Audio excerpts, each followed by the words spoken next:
Imagine this. You've been applying to a ton of jobs for months. And now finally you're getting not just one, but 2 job offers. Congratulations. It's time to celebrate. It's great news, right? But after the celebration comes the time where you can ask yourself, how is it that you're going to choose between those 2 job offers? Some people are going to tell you, just go for the salary, the higher the better, right? Others are going to tell you, no, go for the title, the position, the higher the better. And others are going to tell you, look for the mission, the kind of projects that you're going to be working on. The more experience, the better. Well, I suggest that you look at a completely different criteria. I suggest that you choose your next job based on the company culture. My name is Marion, or better said, my name is Marion, and I am passionate about corporate cultures. When I say my name, people can guess that I am French, and they usually want to guess further. Where in France is she from? And there is a city that comes to their mind, the capital of love, Paris. But I have to disappoint you. As beautiful as Paris is, I come from an even better place, even more beautiful. So I don't come from Paris, I come from Tahiti. And Tahiti is this island in the middle of nowhere in the Pacific Ocean. And a lot of people dream of retiring there with a coconut in their hand by the beach. Well, I didn't wait for retirement. I actually spent my childhood there. And this is how I was 5, 6 years old, living the best time of my life. And Tahiti is great, yes, for the beaches and the coconuts. But the best thing in Tahiti, it's the diversity. Because you see, Tahiti is an island with a bit of a melting pot culture. So if you're thinking about these 2 job positions that you have, and you're thinking about which one should you choose, and if you're looking at corporate culture, you might find it hard to know from the outside what it is going to be like to work in that company. Most people think that it is impossible to know beforehand what a company culture is going to be like before you work there, right? How are you going to know before you go to Japan what the culture in Japan is really like? Well, I disagree with this. And in my sharing today, I would like to share with you 2 different ways for you to figure out what a company culture is going to be like beforehand. Because that's going to avoid you signing a contract that you're going to regret down the line. I think most people don't follow those 2 tips that I'm going to share, and the numbers show. Gallup has run a study on the state of workplace worldwide. And I've pulled the number for East Asia, and the numbers are dreadful. Overall, there is only 17% of people who are engaged in their work. That means about 80 are not. When people are not engaged, then they tend to want to leave and go somewhere else. More than half of them want to quit. And if they can't quit, because maybe the marketplace is not that great, what happens is people are starting to be quiet quitting. That means they're coming to work, but really they do the bare minimum not to get fired. For employees and employers, this is dreadful numbers. And I like to take those numbers and bring them to reality. What does that look like, really? And I'll give you an example of a coaching client a couple of years ago who is a lawyer. Let's call her Junita. And Junita is an awesome lawyer. She's really great at what she does. But she didn't want to end up in a law firm. She found it a bit boring. She wanted something more exciting and fancy. So she ended up in a startup. But after a few months, she just realized this is not the right fit here. You see, Junita really, really likes things done well. She likes to take her time and double check. But she's surrounded with entrepreneurs and startuppers, people who want to go fast and break things. So there were a lot of tensions between her and the rest of the team. So very quickly, after a few months, she just burnt out. Professionally, she was questioning herself. As a lawyer, she was questioning herself. As an individual, she was questioning herself. Why is it that I can't fit in here? So we worked together, and she moved to a more traditional workplace culture, where she saw that people were behaving a little bit more like her and shared her work ethics. That's where she really thrived in her job. And this is what I wish to every single one of you, to experience a place, an environment that brings not the worst, but the best out of you. So basically that you don't look like her. So how are you going to do that? Know that a place is going to be good for you. Basically, you're asking me, how can I do to know that a thing is going to be good before I experience it myself? Well, I think you're doing this on a daily basis. For instance, have you ever checked for a restaurant's rankings and comments before you go? You're checking. You're trying to see what it's going to be like. Or maybe if you're doing groceries and you're looking for, I don't know, avocados because you want to do a guacamole, how are you going to select the right avocado for yourself? It's the same.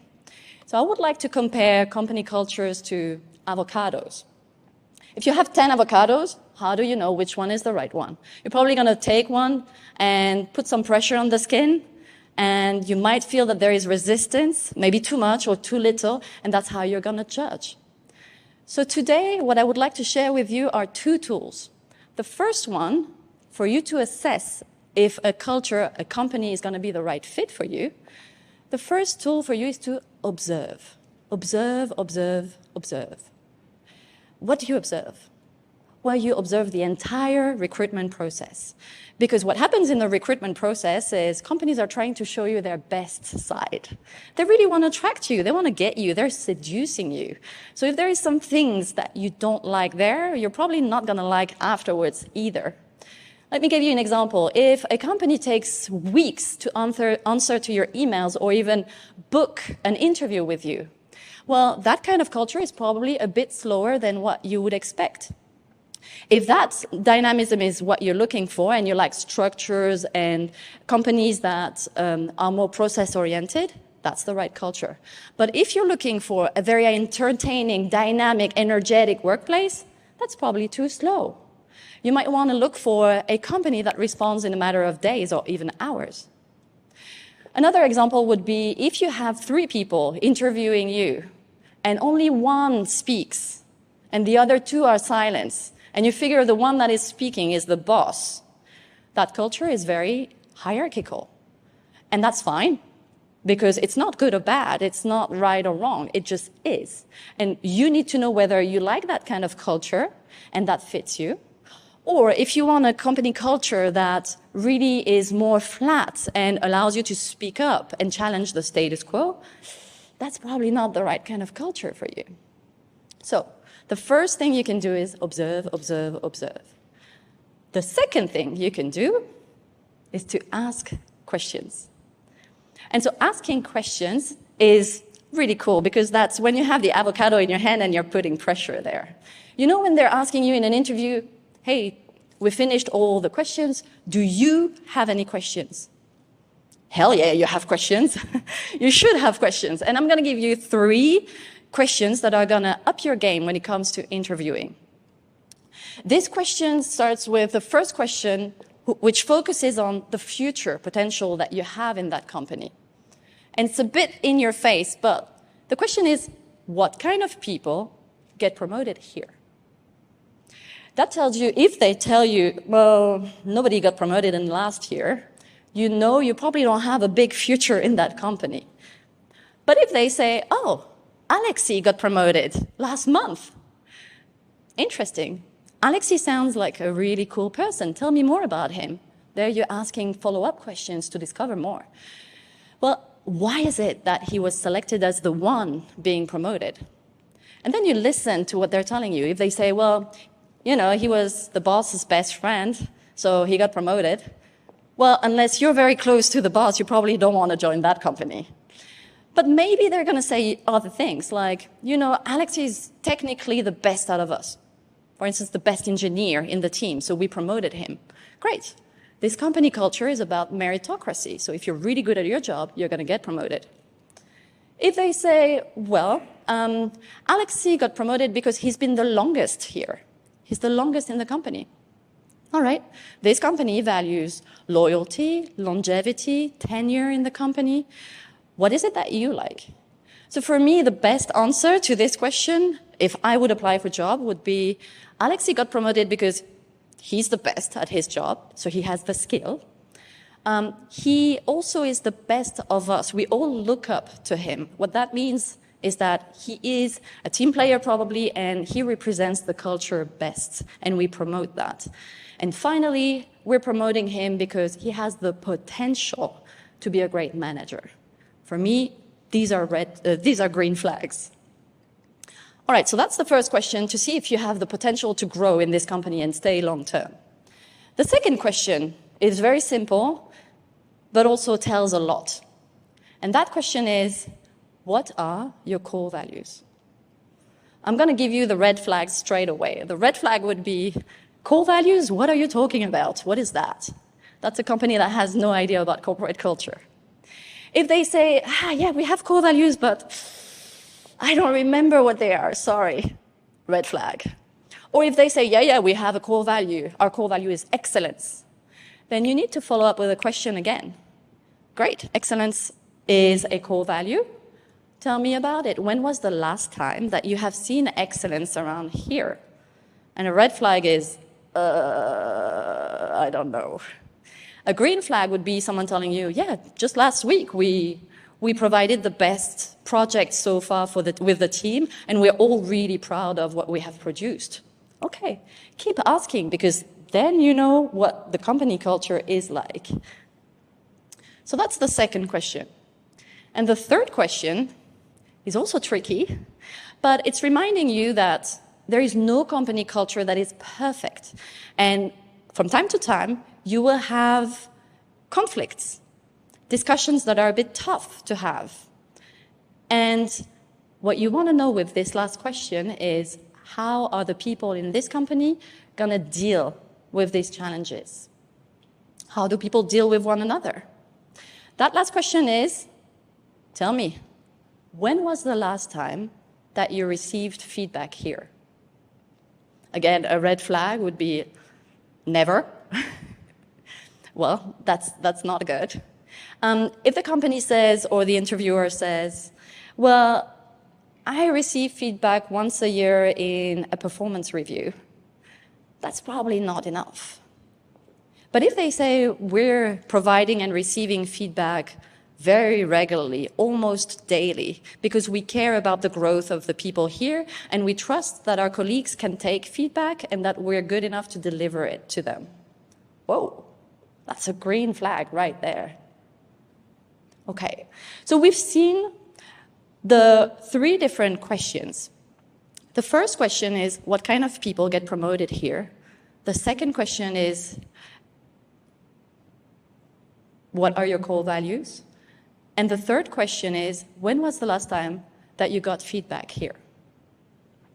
Now, these questions are really important because you're kind of grilling your interviewer. And your interviewer could be a very junior interviewer up to the CEO of the company. That will tell you a lot as well of what the company culture is like. But so at some point, you will have to realize that, yes, the interview is important because it helps them select you as a future employee, but it's also helping you select them as a future employer. So the balance is reversed here.